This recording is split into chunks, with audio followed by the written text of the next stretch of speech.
Mňa veľmi prekvapilo, keď ma pani profesorka požiadala, poprosila, aby som spravil nejakú takúto prednášku, pretože ja nie som nejaký majster slova alebo niečo podobné, že by som o tom vyučoval. Jednoducho, iba čo sa mne podarilo, bolo to, že som sa dostal z nejakého strašne uzavretého človeka, ktorý nedokázal povedať pár súvislých viet pred skupinou ľudí na to, aby som mohol robiť nejaké semináre, čo robím. Túto knihu, z ktorej cvičenia budeme potom spoločne nejak si vyskúšate na vlastnej koži. A ja keď som prišiel na základnú školu, tak ja som mal strašný problém. Totiž keď som sa mal postaviť pred ľudí, napríklad takéto niečo, čo teraz vidím, tak by som asi utiekol. Normálne by som vyskočil oknom alebo niečo podobné. A mne to robilo strašný problém, pretože ja som sa postavil a teraz začal som sa celý potiť, celý červený, roztrasený hlas. Ešte do toho ja mám taký problém, ja mám poruchu sústredenia. To znamená, že keď začnem rozprávať a nemám úplný kľud, tak skáčem potom z témy na tému. Takže keby som sa s vami rozprával vtedy, tak by ste asi nevedeli, čo chcem povedať. Absolútne. No a mne to robilo strašný problém potom už aj na strednej škole a bol som z toho strašne frustrovaný. Normálne som sa prestal stretávať s ľuďmi a celkovo som si myslel, že asi takto ostanem do konca života. Že proste som sa narodil tak, že nebudem schopný nejako sa vyjadrovať lepšie, presadiť medzi ľuďmi. A potom som sa dostal k jednej knihe, ono sa to volalo, že Ako získavať priateľov a pôsobiť na ľudí od Dale'a Carnegie. To bola taká moja taký prvý krok k motivačnej literatúre, k osobnému rozvoju. A tam som sa dočítal takú zaujímavú vec, že všetko je to zvyk. Hej? Či už sa chcete naučiť písať, či už sa chcete naučiť čítať, bicyklovať, alebo byť výrečnejší, tak všetko to je zvyk. A tak som si povedal, že OK, no ak je to zvyk, tak sa to určite dá naučiť. Začal som si čítať ďalšie knihy o nejakom prejave, o tom, ako rozprávať. A potom som zistil jednu vec, že jednoducho, keď človek dokáže zlepšiť svoje písanie, napríklad tým, že píše každý deň a stane sa neskôr z neho spisovateľ, prečo by sa nedalo spraviť niečo také aj s tým prejavom? Prečo by som sa napríklad aj ja nemohol začať lepšie vyjadrovať, lepšie tie svoje myšlienky reprodukovať? Tak som začal si robiť cvičenia a to trvalo, neviem, pol roka asi. A počas toho času som vlastne na niečo takéto prišiel, a na tú moju knižku. Super, tak si to môžete pozrieť, ak chcete. Bola taká moja prvotina, to som mal nejakých 18 rokov, myslím. A išlo o to, že každý deň tu bolo nejakých 15-20 minút, kedy som sa sústredil len na to, aby som rozprával. Na to, aby som sa naučil lepšie opisovať, lepšie improvizovať. A keď sa podarilo takéto niečo, tak už som sa mohol posunúť na to napríklad, ako lepšie formulovať tie myšlienky, hej? Ako lepšie zaujať toho človeka hlasom alebo tým, ako budem artikulovať. A vtedy som začal som robiť videá na YouTube.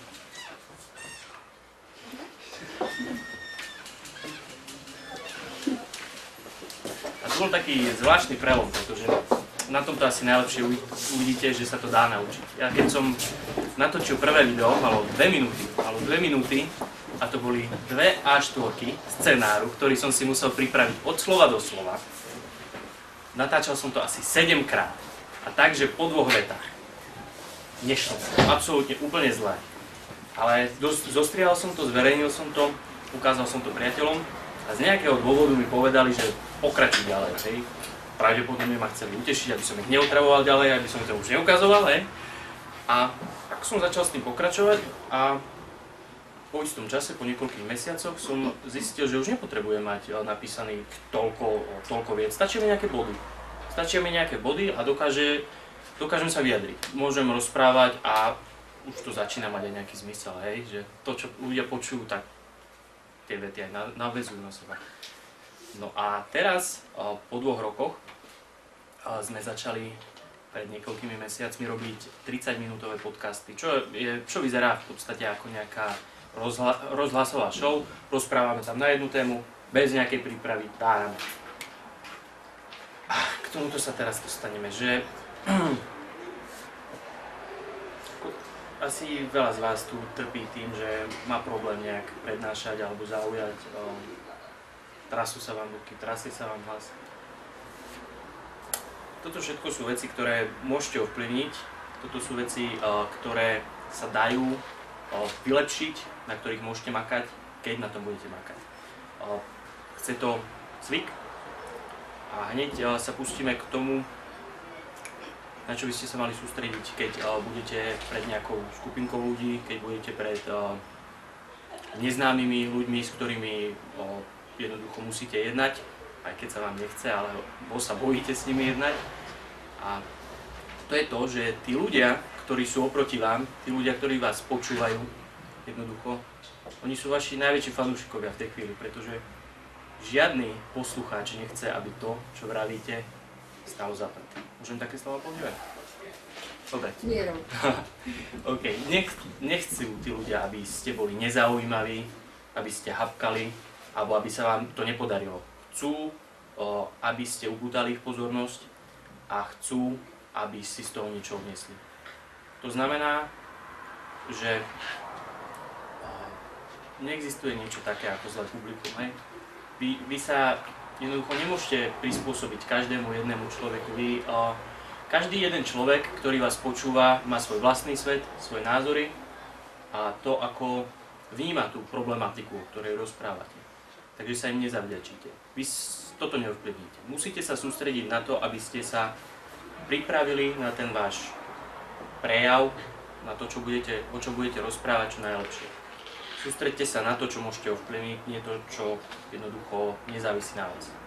To, ako bude publikum reagovať, to, ako tí ľudia sa budú zapájať, to už nie je vaša starosť. Vaša starosť je spraviť to, čo je vo vašich silách.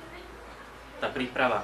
My sme sa teraz predtým, než začalo toto, s pani profesorkou rozprávali presne o tom, že dlhé texty, ktoré si pripravíte, keď máte so sebou A4 a na nej máte, fakt ako som mal ja kedysi, vety a vy to čítate, znie to strašne umelo, znie to tak umelo, že v podstate by ste to mohli nakopírovať a dať tým ľuďom, aby ticho pol hodinu.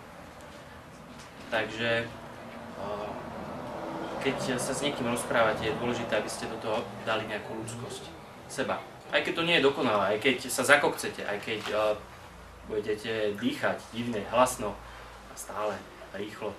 Na tom nezáleží. Ide o to, aby ste ukázali, že ste ľudia, že máte svoje nejaké dobré stránky, aj tie zlé. A to všetko v tom prejave vidno. A to z vás robí jedinečných ľudí. Takže nehambite sa za to, ak rozprávate pomaly, alebo veľmi rýchlo, alebo ticho. To sú veci, ktoré z vás robia to, čo ste. Môžete to vylepšiť, ale nemyslím si, že je na mieste, aby ste sa snažili ako osoby úplne zmeniť o 180 stupňov. Boli by ste potom všetci rovnakí a v tom by nebola žiadna zábava. No a k prvému typu teraz presne. Keď vám niečo vypadne ako mne teraz, nečakajte na to, kým vám to napadne znova. Najlepšie, čo môžete spraviť, je buď pokračovať ďalej v tom, o čom rozprávate, alebo zhrňte to, čo bolo predtým. Takže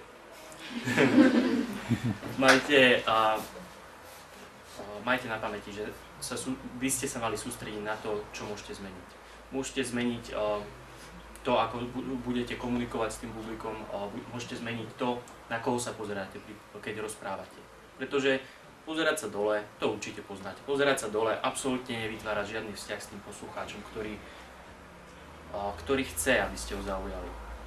Vlastne, keď odchádzajú poslucháči sklamaní, je to preto, že ste nedosiahli to, čo očakávali od vás. Že ste mali strach sa možno ukázať, odviazať. Je to iné, keď sa rozprávate s kamarátmi, môžete byť sami sebou, pretože necítite potrebu sa nejak kontrolovať. Ale keď ste pred skupinou cudzích ľudí, každé jedno gesto sa snažíte analyzovať, každé jedno slovko nejak filtrovať a do istej miery je to super, pretože nebudete nadávať. Teraz napríklad ja sa musím veľmi filtrovať, aby som nepoužíval silné slova, ale na druhej strane zase nepúšťate tú svoju ľudskosť. Niekto vraví, že by ste nemali vôbec používať také tie mozgové prdy, že mlčať. Toto sú veci, vravím, momentálne, keď budete prezentovať v škole, je to priestor na to, aby ste sa učili, hej? Aby ste sa učili prednášať, aby ste sa učili komunikovať. Takže to, že pochybíte, že takéto niečo spravíte, nenechajte sa s tým znechutiť, pokračujte ďalej. Tak ako keď zabudnete niečo, čo chcete povedať, ako sa to stalo mne pred chvíľou. Keď dokážete nadviazať a nebudete sami seba týrať za to, že ste niečo nespravili tak, ako ste si to predstavovali, že to nevyšlo podľa vašich očakávaní, budete pokračovať ďalej a budete to publikum sa snažiť nejak ďalej zaujať, tak všetci vám to prepáčia. Prepáčia vám to a pokiaľ vám to neprepáčia, tak to sú ľudia, ktorí nezavďačíte sa každému. No a ako sa zbaviť trémy? To je taká zaujímavá téma, pretože sám som s tým mal problém. Sám som mal problém napríklad sa prihovoriť ženskej, ktorá robí v supermarkete a spýtať sa jej, že kde majú to, čo som hľadal. Tak som radšej blúdil po celom obchode. A 10-krát dlhšie to trvalo, ako kebyže sa opýtal. A prišiel som na to, že najlepšie, čo môžete spraviť na to, aby ste prekonali niečo, aby ste sa niečo naučili, je skúšať to znova a znova. Jasné, že niekoľkokrát za sebou to bude zlé. Bude to zlé a budete sa cítiť, ako keby ste úplne zlyhali. Ale niečo také ako zlyhanie neexistuje, pretože všetko, čo spravíte, je spätná väzba. Potom, toto bolo zaujímavé, čo mi pani profesorka povedala, že vždy večer si napíše veci, nad ktorými premýšľa na druhý deň. Čo by zmenila, ako sa inak mohla zachovať. Takto berte každú jednu takúto interakciu. Niekto, ja neviem, od niekoho chcete, aby vám pomohol, on vám nepomôže. Môžete sa teraz sami seba ľutovať, akí ste chudáci, akí sú tí ostatní zlí, alebo sa môžete zamyslieť nad tým, akým spôsobom ste žiadali o tú pomoc. Všetko je odpoveď na vaše chovanie. Všetko, čo spravíte, je vlastne zrkadlo vášho správania. Zamyslite sa nad tým a jednoducho nenechajte sa znechutiť tým, že vám ľudia povedia nie. Čím viac budete počuť nie, tým viac si na to zvyknete a tým menej to bude bolieť, pretože to, čo bolí, keď vám niekto povie nie, je vlastne vaše ego. Vy sa bojíte prednášať, vy sa bojíte prejaviť, pretože sa bojíte, že bude zranené vaše ego, že jednoducho niečo, čo vlastne ani neexistuje, bude zranené a vy sa budete cítiť trápne, ale čo je vlastne trápnosť? Hej? Každý má vlastnú definíciu toho, čo je trápne. Vy sa len zamerajte na to, aby ste čo najviac do seba vydali v tej danej chvíli. Nebudete sa prejaviť. Ja si musím robiť, pretože si to podarí mi poslúchať môj pohľad? Ja poviem, že ak sa niekto chce v priebehu prednášky niečo opýtať, toho priebehu, tak ľudia sa opýtajte, vstupujte. Možno sa to aj uľahčí a trošku tak rozvíli do tej diskusie. Hej, takže aha, prvá. No, jednoznačne určite, no. Ako je najlepší mať, nejaký najlepší spôsob, ako mať pod kontrolou to ego? Ego. Zaujímavá otázka, pretože toto sa ma ešte napríklad nikto nespýtal. Spýtajú sa ma skôr, ako zamedziť tomu, aby ma niekto odmietol, alebo ako čo najviac uspieť. Ale toto je zaujímavá otázka. Ako mať pod kontrolou ego? Jednoducho vždy, prvé je si to uvedomiť, že čo sa vlastne deje, pretože väčšina ľudí si ani neuvedomí, že momentálne bolo zranené ich ego. Povedia si, ten človek ma naštval, ten človek ma urazil. A pri tom, čo sa deje, je to, že on len zahral na tie strunky, ktoré si tak podvedome možno berieš ako svoje nevýhody. Takže si uvedom, že áno, momentálne sa cítim zle, ale prečo? Pretože niekto povedal o mne, že, ja neviem, že kokcem. OK, to znamená, že ja som nevyrovnaný s tým, že kokcem. Takže v podstate je to moja chyba. Vždy máš na výber, ako zareaguješ. Vždy máš na výber. Môžeš zareagovať negatívne, môžeš zareagovať pozitívne. Môžeš si povedať, OK, je to pravda, kokcem, a teraz sa zamyslíš nad tým, ako to vyriešim.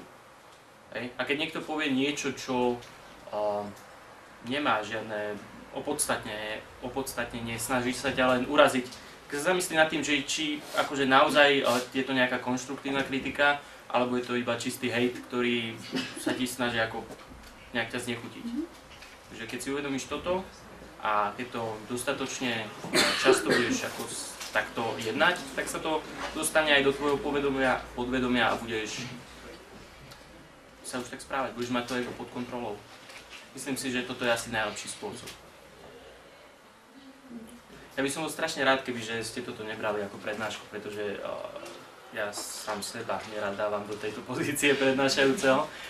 Ja som študent medzi vami a budem rád, keď to bude také rozhovorové skôr než iba monológ na vás a toho máte asi dosť od pondelka do piatku.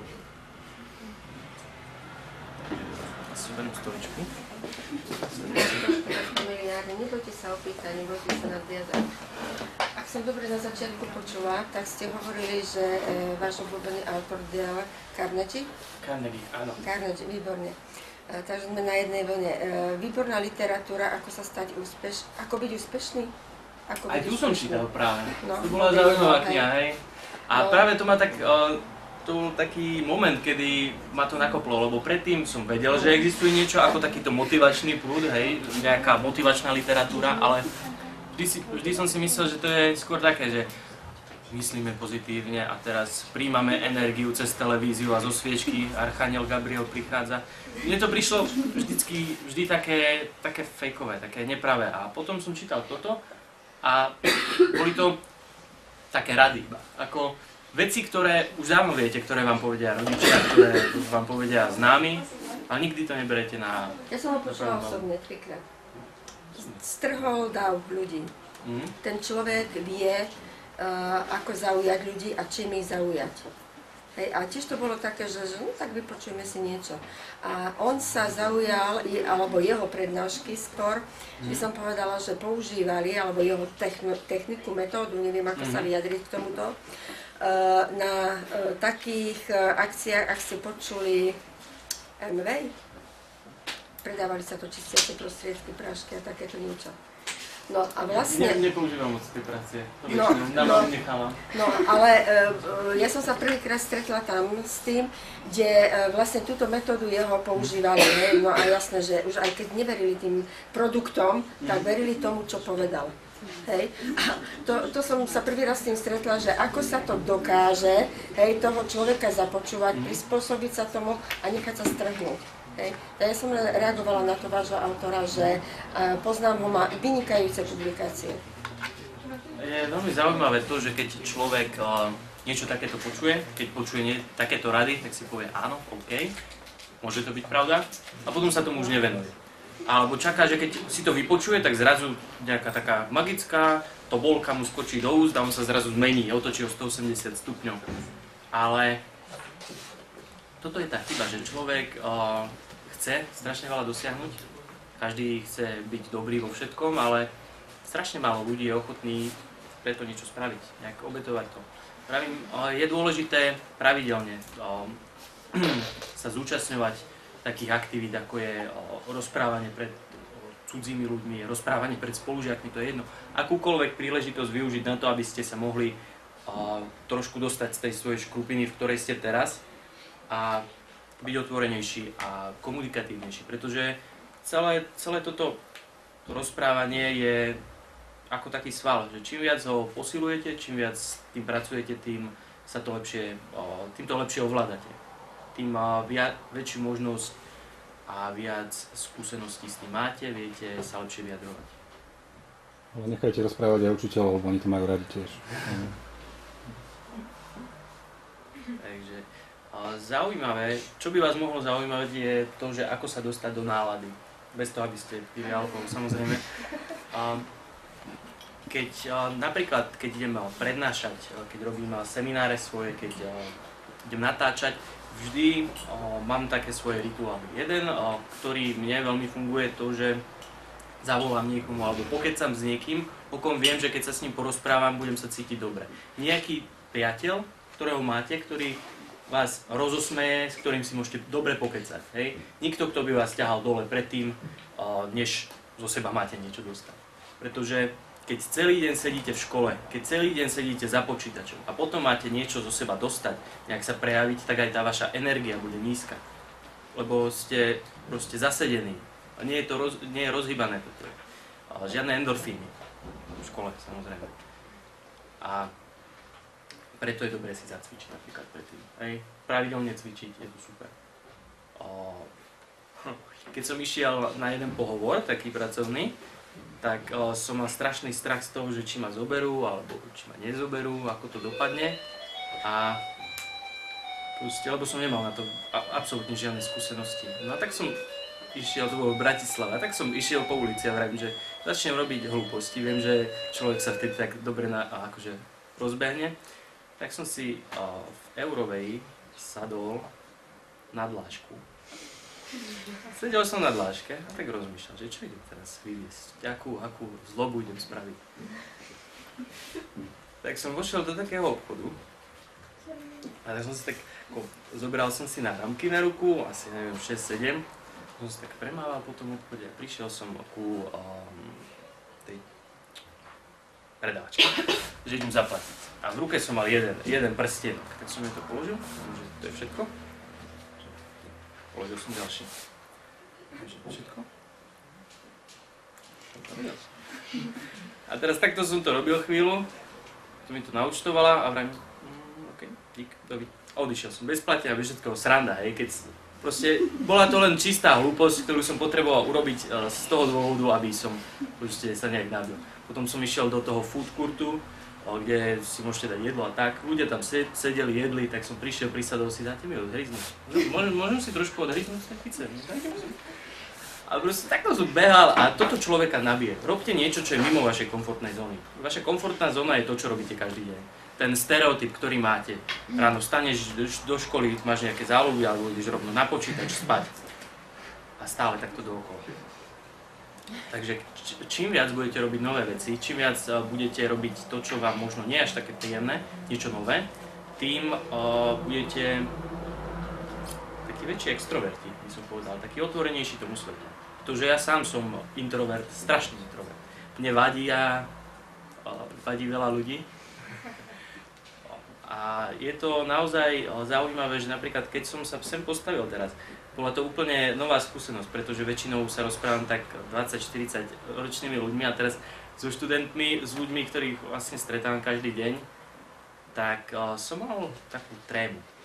A v podstate je to zasa nový krok. Je to zasa niečo ďalšie, čo sa dá spraviť preto, aby som sa otvoril, aby som možno lepšie rozprával, mal viac skúseností. A to isté by ste mali hľadať aj vy, aj keď vám to možno, aj keď nebudete mať z toho hneď nejaký užitok, ale neskôr sa vám to vyplatí. To, že budete schopní sa prispôsobovať novým situáciám, pretože práve v takýchto ťažkých, kritických situáciách ste to vy, kto si určuje ten smer, že sa posuniete ďalej alebo zutekáte. Proste, že hodíte bielú vlajku a idem domov, skáčem z okna. Je to na vás. Takže rozhodne to je asi všetko, čo vám môžem dať. To boli také moje praktické zážitky, moje postrehy, rady. A my máme pripravenú jedno cvičenie, jeden pracovný list z toho, čo som robil, keď som mal nejakých, ja neviem, 16 rokov. To som ešte ani nevedel, že niečo takéto vyjde. No, si to, ne? OK. Čo? Dajte si to po dvojici, aj dvojica, aby ste neboli vyplašení, že sám budete robiť, dajte si to po dvojici.